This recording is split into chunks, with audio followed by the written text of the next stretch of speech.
Assalomu alaykum, YouTube kanalimga xush keldinglar. Bugungi videomning asosiy mazmuni ko'chman bilan siyosiy panohlang'ich o'tirsidagi farqni so'zlamoqchi. Ko'pchilikninki ba'zi so'ragan savollardan shuni his qilib yetdimki, mushu ikkisi to'g'risidagi hukmlar texnik aniq emas ekan. Shuningdek bugungi temani siyosiy panohlang'ich degan nima, mushu ko'chman bo'lish degan nima deb ikkisining o'tirsidagi farqlar to'g'rida qancha-muncha to'xtalmoqchi. Qani anglagandan keyin o'zinglar bir mushu to'g'risidagi hukmlarga bakrak aniqroq tushunchaga ega bo'lgan bo'lsanglar men xush bo'laman. Hamda bu hozir mushu videoni boshlashdan ilgari sizlarga oldingi qatimliq ishlagan videom to'g'risida biroz so'zlab o'tmoqchi. Ya'ni 5 oila birlashib bir siyosiy panohlang'uvchi salohiyatli kishini qanday qilib Kanadaga akilish yo'llari, uning ketadigan o'sha tushak chiqimlar, tafsiloti, jadvallar degan bir narsalarni sizlarga ko'rsatib o'tgandim. Asosligi mushu Kanadadagi qarindoshlar ko'rib bo'lgandan keyin hamda shu Turkiyadagi bulamdu, Misrdagi bulamdu, siyosiy panohlang'uvchi salohiyatidagi kishida turayotgan kishilarni shuni ko'rib bo'lib, o'zlariga bir chiqish yo'li izlamdikin deb shu to'g'risida so'zlangan. O video chiqqandan keyin menga bakchiq uchurlar keldi, telefonlar telefon nomerimni surishtirganlar bakchiq bo'ldi. Men sizlarga yana bir qatim deb qo'yay, men faqat YouTube orqali sizlarga o'zimniki bilganlarimni sizlarga deb bermoqchi, o'rtoqlashmoqchi, shu orqali sizlarniki shu chiqish yo'llari izlash jarayoninglarda bir hukmlarga ega bo'lib qolsa degan maqsadda bu videolarni ishlayotgan. Endi desa mening telefon nomerimni so'rab, telefon nomerimni so'ragan bilan men sizlarga nima qilib beramayman, hech nima qilib beramayman. Qo'limdan hech nima kelmaydi, qila oladiganim faqat shunday so'zlash orqali biladiganlarimni sizlarga deb berish orqali yo'llarini ko'rsatish, o'zinglar izlanglar. Men hech qilib beramayman. Masalan, oldingi qatimliq videoning o'zidan shu 5 oila guruhi to'g'riliq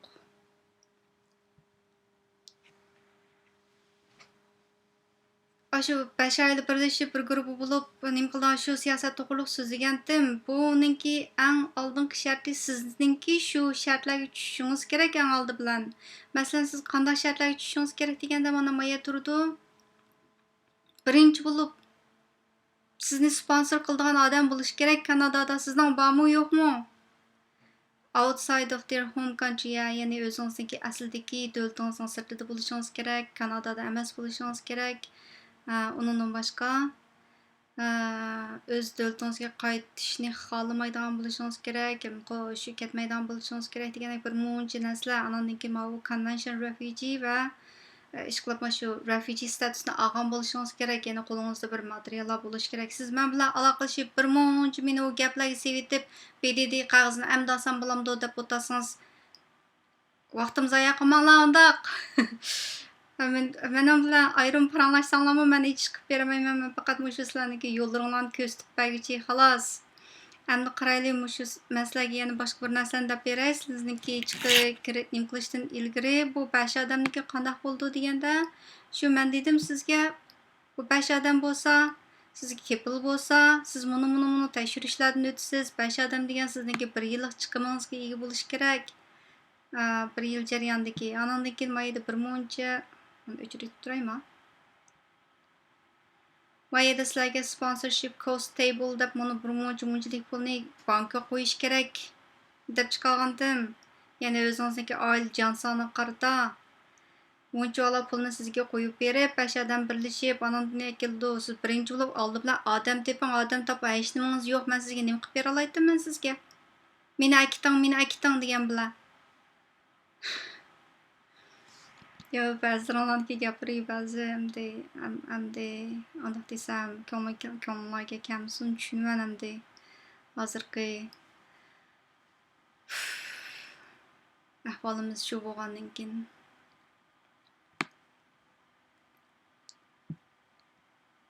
Mana chiqim tafsilot to'g'riliq so'zlab bergandim sizlarga. Undan boshqa men nima deydi, birdan qochib ketib bordi, sizlarga qattiqroq o'zimni ko'rsatib turib, ochig'ini chiqarib gap qolay desam. Hamma sizlarni qo'shmayman qo'yay. Andan keyin dedim-ku, shu 5 odamninki bu o'ziniki kirim chiqim ahvolini sizlarga doklad qila oladigan bir nimalari bor. Masalan, sizningki proof of deposit funds o'sha odam nimalarni qiladi deganda, sizga shunday deb beray. bu odam o'ziga ishlayotgan bo'lsa, ya'ni self employed bo'lsa, uningki to'ldiradigan jadvallari ayrim. Biror shirkatga, biror organlarga ishlayotgan bo'lsa, uningki beradigan jadvallari uning ayrim. Masalan, shu personal income bo'lsa, shuniki topshiradigan jadvallar T4, T1 slips, ananki notes of assessment, ananki self employed qatorliq bir narsalar. Xo'sh. Cih bir narsani ta'minlaydi, mushlarni qilib beralaydigan siz 5 odamni tepasiz. Anandan keyin men shu jadvallarni, bag'andigan yo'llarni men birdan ko'rsatib beray. Men unda beka avar qilmanglar. Sizlar izlagan bilanmi, telefon nomerimni so'ragan bilanmi? O ishni qilib beramayman, men faqat mushada shu bildiganlarimni deb beralayman deganim shu. Unda ayol kishiga yarim kechalab telefon qilmaydigan nima? Uchurlarni yozaveramdi. Nalardan topgan bo'lg'aydi mening telefon nomerimni nima? Men sizlarga aniq aytgan, telefon ayrim masat bergan odam emasman deb, masat berganqa yana uni kinish kelib maxsus nim qilgan gap. Uningdan boshqa bankininki isboti degandek bir narsalar bor, sizlarga ko'rsatib beradigan. Qanaqa qildi ekan desa, 12 minut 16 sekund kelgan chog'da mayda bir narsa ekan, bankininki bir muncha qog'ozlar bor ekan. Sima bank xat chiqarish berish kerak ekan. Haliqi joint accountga 5 odamniki eng oz deganda 2si qo'l qo'ygan bo'lish kerak ekan. Anan keyin shu account hisobotni ochgandan keyin endi qilib, buning ichidagi pul ma refugee keladi deb aniq yozib qo'ygan bo'lish kerak ekan. To'g'riliq, ma bankdan xat elib, bir muncha ishlar bor ekan shuni nim qildigan. Anandan keyin qanchalik vaqt ketadi deb so'rabdi ekansizlar. Ma'qul unimi tekshirib baqdim. Qanchalik vaqt ketadi deganda sizlarningki shu jadvallarni to'ldirib, sizlarga shu sponsor qilamiz deb jadvalni to'ldirib bu amsini submit qilib bo'lgandan keyin ketadigan vaqt mana Abu Dabida bo'lsa 48 oy. Maydan Turkiya bilan Misr deganliklarni topa olaylik. Anqaradagi o'rniga mayaga materialni yevatgan chog'da 41 oy vaqt ketadi ekan Turkiyadagilarga, Turkiyadagi BDT bor kishilarimizga o'shaniki materiallarni mayadan aşaga evatgandan keyin sizni alamdu ammamdu deganga 41 oy ketadi. Mayadag'u musha odamni ishni boshlaylik deydigan 6 haftada javobi chiqadi ekan. Shu submit qilib bo'lgandan keyin jadvallarni oyga evatib bo'lgandan keyin ketadigan vaqt munchalik. Cairo, Egypt, Misrga evatsa, Misrniki eng uzun ekan 49 oy. Ankin South Africa.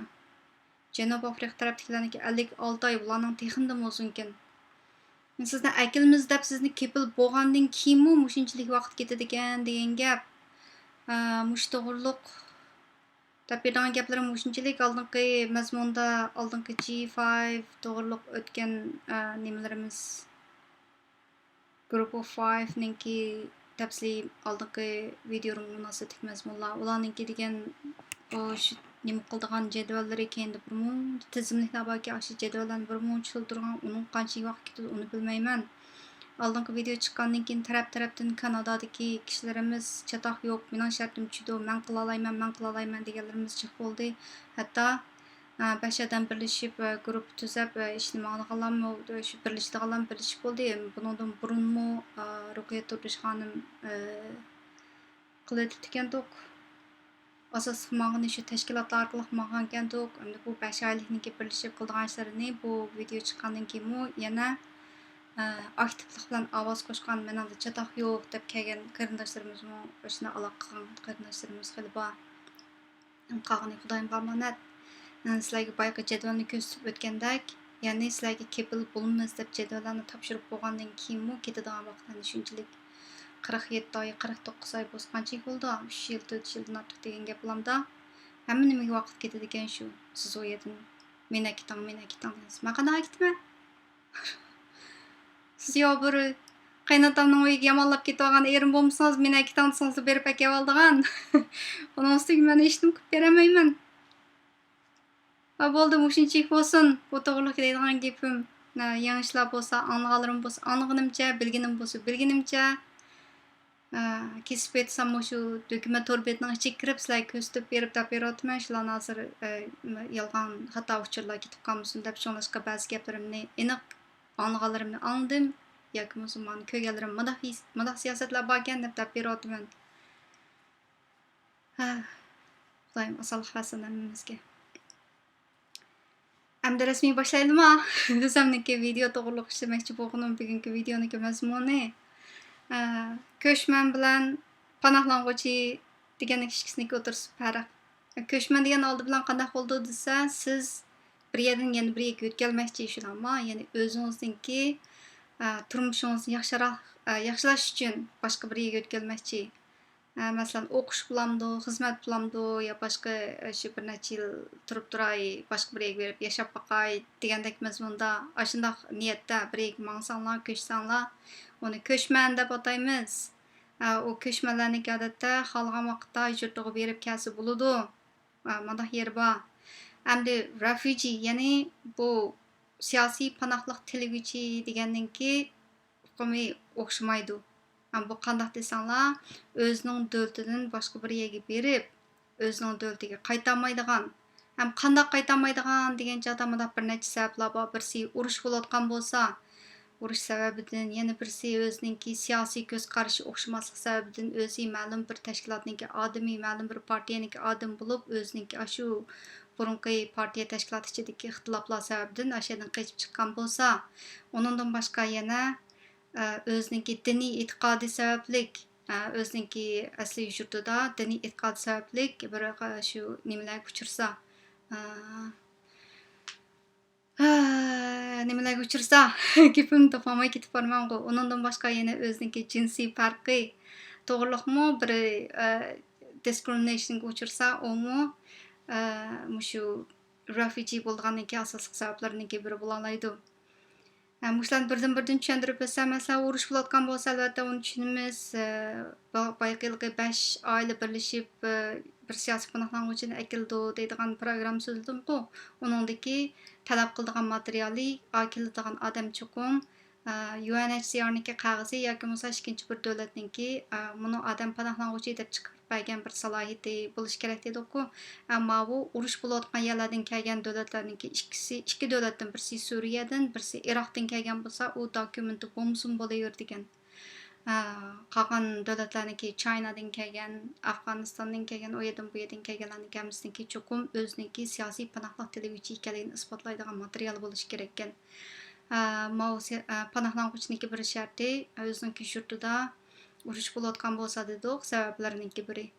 Yana birisi o'ziniki siyosiy ko'z qarashi sabablik o'ziniki yurtida yana tutilishga uchirsa, persecution deb qo'ymasa, uchrash mumkinchiligi bo'lsa, u muhim sabablarniki biri. Masalan, siz Xi Jinpingniki siyosatlariga, Chen Shuangguo'niki siyosatlariga qarshimi emasmi?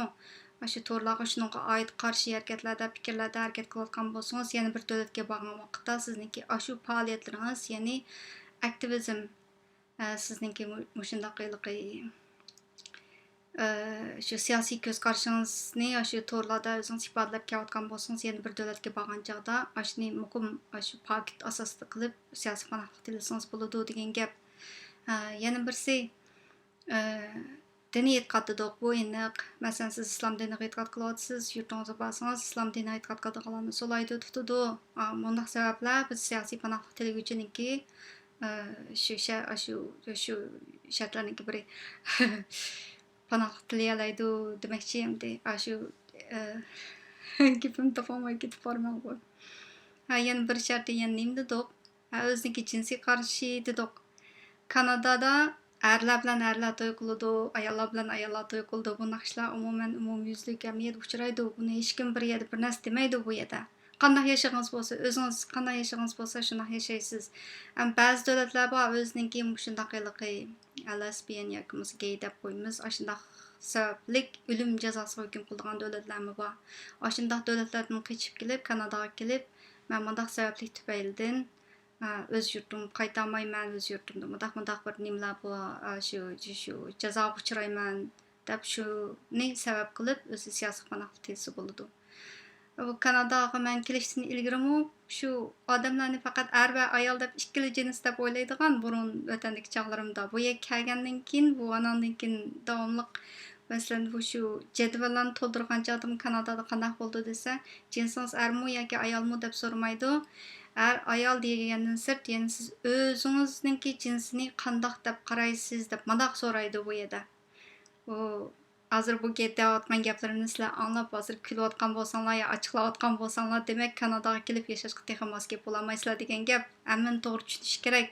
Ashundoq odamlarmi bor, ularni siz tillabmi, nasihat qilibmi o'zgarmaydi. Ularniki fan tadqiqot, gen tadqiqot o'zining ichidagi o'xshamaydigan turdagi odamlar. Ular bizga o'xshamaydigan turdagi emas, bizga o'xshash odam, bizga o'xshash hurmatlanishga, bizga o'xshash yurishga, u qandoqli yursa u o'zining kishi. U olqingizni quloqingizga taqib olamsiz, burningizga taqib olamsiz, tilingizga taqib olamsiz. Nega qandoqli yursangiz yursangiz bo'laveradigan ya bu. Har kishini yaxshi ko'ramsiz, ayol kishini yaxshi ko'ramsiz, o'zingizning kishi. Bumu siyosiy panohlik nimniki shu siyosiy panohlanuvchi bo'lish sabablarininki birisi deb qarashga bo'ladi. Ya'ni o'ziniki siyosiy ko'z qarashi, diniy e'tiqodi, ma'lum bir ethnic group, ya'ni milliy qaysi millatga tava va shu ayrim bir millat bo'lganligi uchun shu o'ziniki yurtida ashta persecution uchramamdi degandeklarmisi shu siyosiy panohlikninki bir shartlari shartlarga tushamiz degandek mazmunlar. Bu shunchaki bo'lib tursin bugungi mazmun. Kanada ko'chmanlarni qabul qiladigan ishni cho'ng ichvetilgan davlat deb oldingi mazmunlarimda bir so'zlagan videolarimda, lekin shundoq bir tekshirishlar bakchiq uzun yillar ketadi. Shunlashqa meningki tavsiyalarim hamda oilaliklar bo'lsa amal bor ko'chmanlikka iltimos qilib kirish. Ya'ni oila bo'yicha ko'chmanlikka iltimos qilib kirish. Ba'zilaringlar borkansizlar er yoki ayol bir odamni boshqa davlatga ketkizadigan, men bu yo'lga qat'iy qarshi.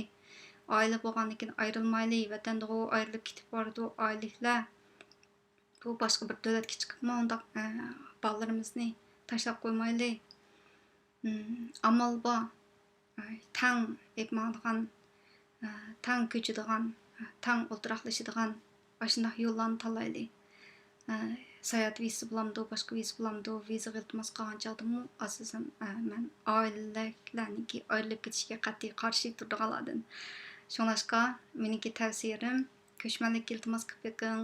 Navoda til bilmasangiz, Quebec o'lkasiniki tilga qarata sal o'lchimi tuvanroq bo'lgan bir siyosatlar bor shularnikini surishtirib baksangiz bo'ladi. Keyingi videolarimda ishlashim mumkin bu to'g'riliqma. O'quvchilik vizasi iltimos qilsangiz avval o'quvchilik vizasi iltimos qilib, viza chiqqandan keyin oiladagilarniki tangligi uni nima deydi? Birsiniki viza chiqsa, yana birsiniki vizasini olmoq oson o'chaqda. Amal va amallar tang kelinglar demoqchi. Hamda kelarki videolarimda yana bu to'g'riliq o'quvchilik vizasi, xizmat vizasi to'g'riliq so'zlamoqchi. Meniki planimda mushtan bir kurs so'zlab bo'lib kelmoqchidim, lekin hozirgi davrimizda eng ehtiyoji bor shu huquqqa ehtiyoji bo'lganligi uchun qo'limizda pasporti yo'q bo'lgan bir qism qarindoshlarimiz uchun Kanadaga kelish yo'llari to'g'risida izlanib qoldirib ishladim bu videolarni. Kelarki videolarimdan boshlab yana o'quvchilik vizasi, xizmat vizasi qatorliqlarniki yo'llari shular to'g'riliq so'zlasam davomli diqqat qilib berganinglarga rahmat. Ananki mening yana bir planim shu men bilan paranglashib istaydiganlar xili ko'pkan savollarni so'ramdi yoki men davomli deb turdim. So'raydigan savolinglar bo'lsa, shu YouTube kanalimga kirib ostiga yozib qo'ysanglar o'zimniki bilganimcha javob beray deb takror desam, yana davomli izlaydiganlar chiqadi. Shunlashqa mana planim hamda shu YouTube'da live stream, ya'ni naq maydon taqdish, naq maydonda telefon qabul qilish orqali shunday bir programmalarni ishlamoqchi. Sizlarning qo'llab-quvvatlab berishinglarni umid qilaman. Menga kelgan telefonlarni ko'pchilik tang olmasin.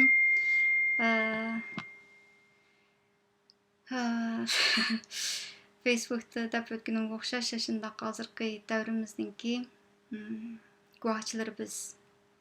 Shunlashqa ovozliq, unlik bir isbotlarni tarixga yozib qoldirayli degan maqsadda ashunday planlarni tuzyapman. Bo'lsa naq maydonga telefon qilib beshingizda nima kunlar o'tdi, uyingizdagilar nima bo'lyapti, hozir qanday kunlarni kechiryapsiz, qanday yo'llarni besib o'tdingiz degandek mazmunlarda manga telefon qilsanglar bo'ldi o'sha chog'da. YouTube kanalımga a'zo bo'lib, yandagi kichik qo'ng'iroqni ichib qo'ysanglar, qachon qaysi vaqtda shu YouTube live streamni boshlaydiganligimni va yangidan chiqayotgan mazmunlarimni vaqt-vaqtida ko'rib olasizlar. Shu qo'ng'iroq belgisini ichib qo'ygandan keyin quruq gaplarim jiqroq.